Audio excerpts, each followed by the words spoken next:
It's a fight that's long gone on behind closed doors, considered a private rather than public matter, domestic violence. Good evening, I'm Angie Bailey. And I'm Alex Dennison. KOMU 8's Kylie McGivern is with us in the studio for the second installment of Battered Justice. Victims turned away because shelters are full. Kylie.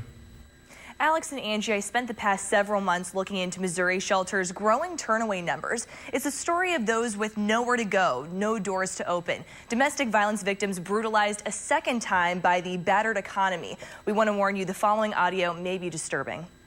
My mommy and daddy are having a fight. He's hurting mommy. How's he hurting her? And he made some red marks on mama's neck.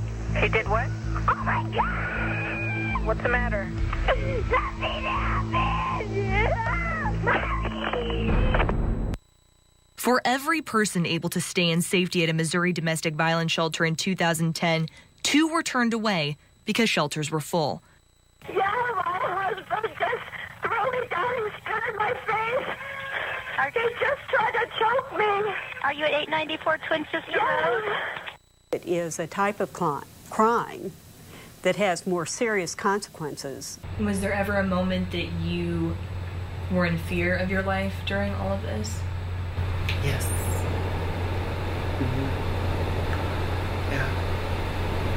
Many a times. Many a times.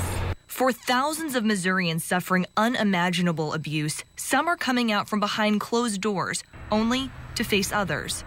Up until 2 or 3 years ago, I could say we never had to turn anyone away. I can no longer say that. In 2010, more than 20,000 people across the state were turned away because shelters were full. That's 4,000 more people than the year before. Most shelters operate on a combination of state and federal funding, which includes grants. A major problem is bed space, and now grants can't always provide more beds in a shelter. It's an assessment echoed by many shelter directors who serve domestic violence survivors with nowhere else to turn. The bed nights, we've seen an increase since 2006 of approximately 75%. A couple of years ago, our stay was around 20 to 25 days, and now it's more 40 to 45 days. The lack of housing of people to go out to, the job market, all of those things that allow someone to move out of shelter are really making stays last even longer. The numbers keep climbing. More incident reports, more bed nights, more turnaways. This trend has been continuing. But there's more to this story than numbers. There's Melissa. The first time that I experienced, I thought it was my fault. Daycare worker and mother of 6. I had said something, and it caused him to hit me. Well, actually stomp my face. The Jefferson City Rape and Abuse Crisis Service Shelter has been home to Melissa for more than 3 months. Directors emphasize that for victims unable to stay with friends or family, shelter life is a last resort. Shelter life is not an ideal situation when you bring people of all different categories and beliefs and that together. But after enduring 8 years of physical, spiritual, and emotional abuse, Melissa wasn't looking for ideal. She was looking for safety. When you're in a ring, when that round 12 is over, it's over.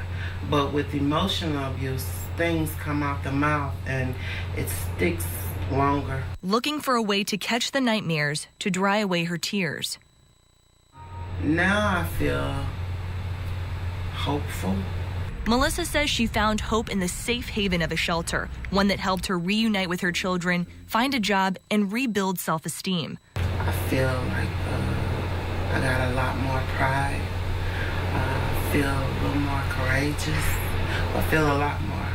I feel completed.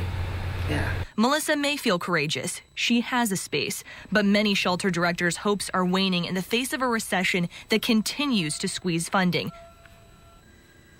If you need a shelter or know someone who does, visit KOMU.com and search Battered Justice to find domestic violence resources in your area.